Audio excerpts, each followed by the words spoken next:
and using these beliefs to deny opportunity, social and economic opportunity to other groups. And you, you can play stupid and say, no, of course that doesn't happen. What do you mean? What examples?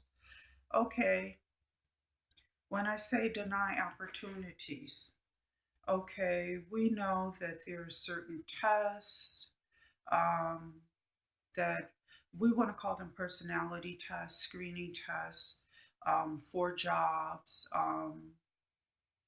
where we ask specific questions. And if a person doesn't respond in a certain way, then of course they're graded. And we already know that the test is standardized so that it is skewed to favor a particular type of response. Okay? We want to say racism institutionalized, another example, in business administration.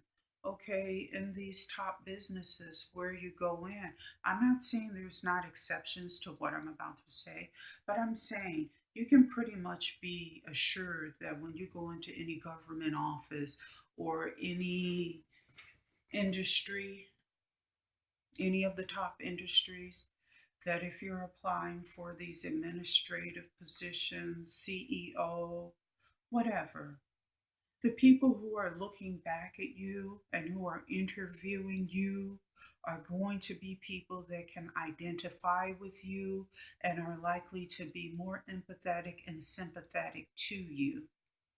Okay? How does this work for to the disadvantage of the black applicant when they come in and people already in their mind have negative stereotypes of what we are and what our lot in life should be, and they use these stereotypes to impact positions that people hold within different companies.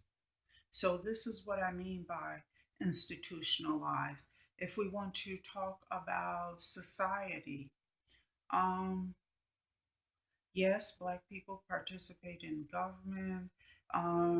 They had the Some of them are considered part of different economic groups based on their income.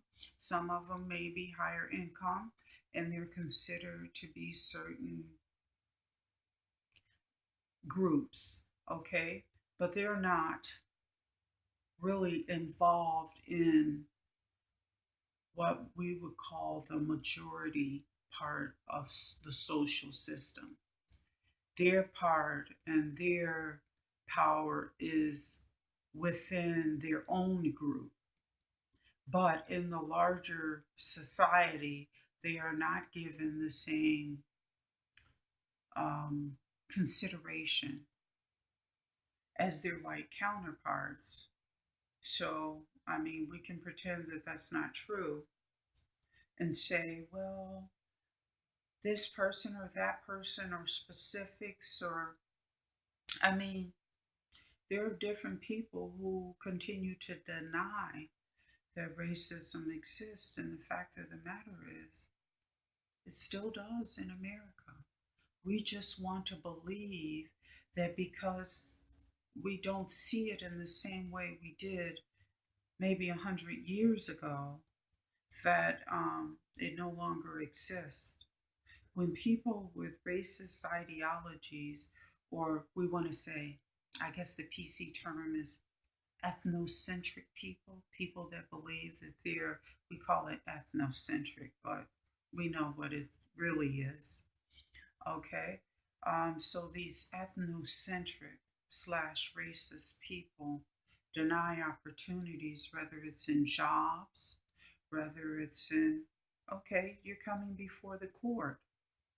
Okay, we want to we want to you to just be fair about what you're saying. You're saying all of these problems exist, but they don't exist because people want to live in poverty and disadvantage. First of all, if we want to talk about the educational system, The educational system is no longer a system where people are taught to learn. If we want to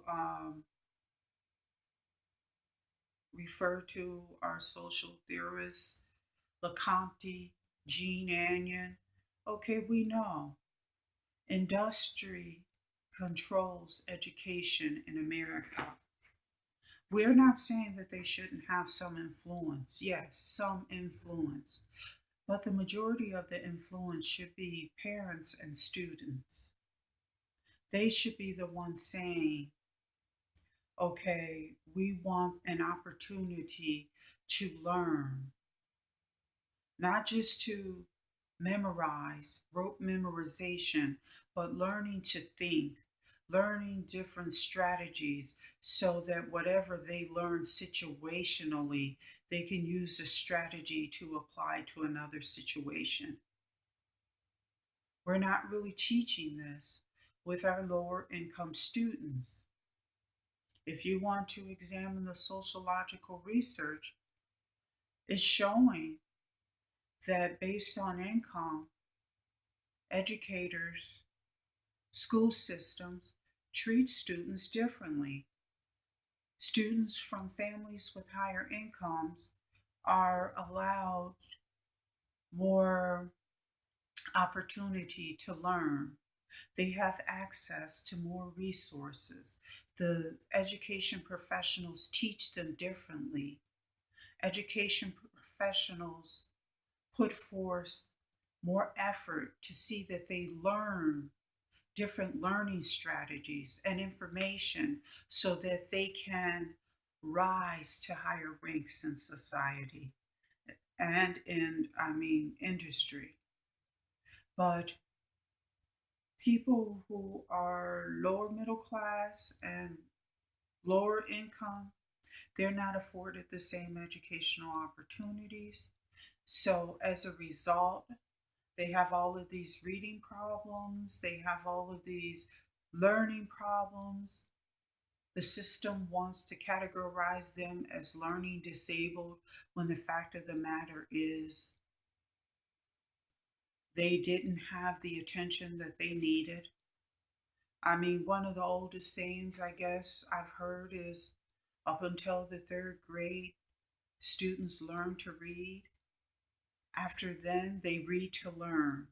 So, if you have socially and economically disadvantaged students who do not have access to the same type of learning resources or educators who are putting in the same amount of effort to see that they're learning, after the third grade, they're going to have learning problems, reading problems.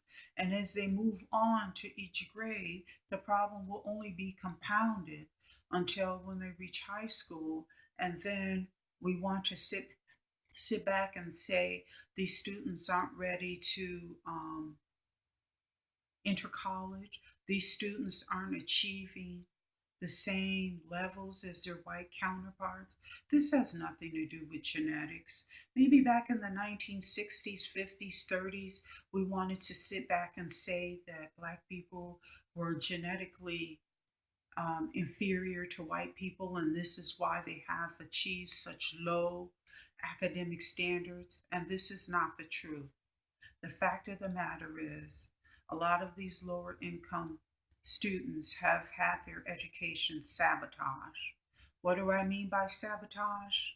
When we have educators with low um, social emotional competence, which means they can't identify with minority groups, particularly Black people.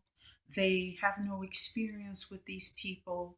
They interpret their behaviors and actions as aggressive, as inappropriate, and so they receive harsher treatment than students that are white that have the same types of behaviors. They receive more empathy from educators than Black students.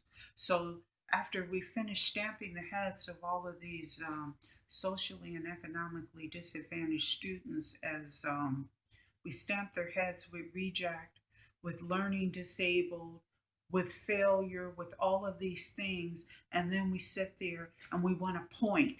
See, we told you they're genetically inferior. They can't learn. They have the same opportunities as everyone else. When that's just not true, you know it's not true. Do your research. Do your research and be truthful about what you're saying. You're saying that Black Americans and white Americans have the same sort of opportunity, and that's simply not true because the people that are in these administrative positions and higher up positions are not going to show Black individuals the same empathy that they would their own people. As a result, this affects sentencing. I know we don't want to talk about this. We don't want to believe that in the criminal system, our judges are handing out harsher sentences to individuals based on their ethnicity or race. When we understand that racism is institutionalized, we also recognize that it has become a part of the juridical system, the economic system, and the industrial system. It's time for us to snap out of this denial and to get about the work of actually creating programs that are effective. We can fly a man to the moon, but we simply just can't create an effective educational system that can meet the needs of socially and economically disadvantaged students. Really? Is that what we're saying? We're so clever and we're so great in this country that we can't figure out how to educate our students, how to give students what they need so they have the same opportunities.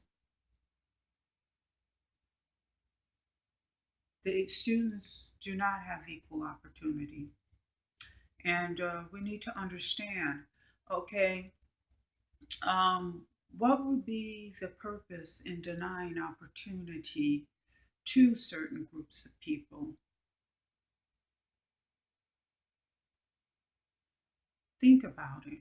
It's easier to, it creates larger pockets of wealth when you confine the wealth to a smaller group of people. Okay?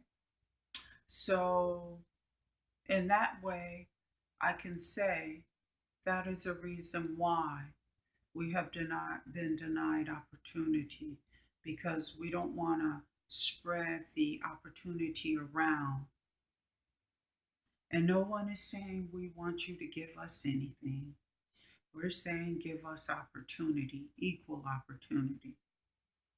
Don't throw stumbling blocks in our way. Okay? And some of you are still a bit confused and you're like, oh, she's just talking. No, let me liken it, let me simplify it because some of you are going to have difficulty understanding what I can liken institutionalized racism to.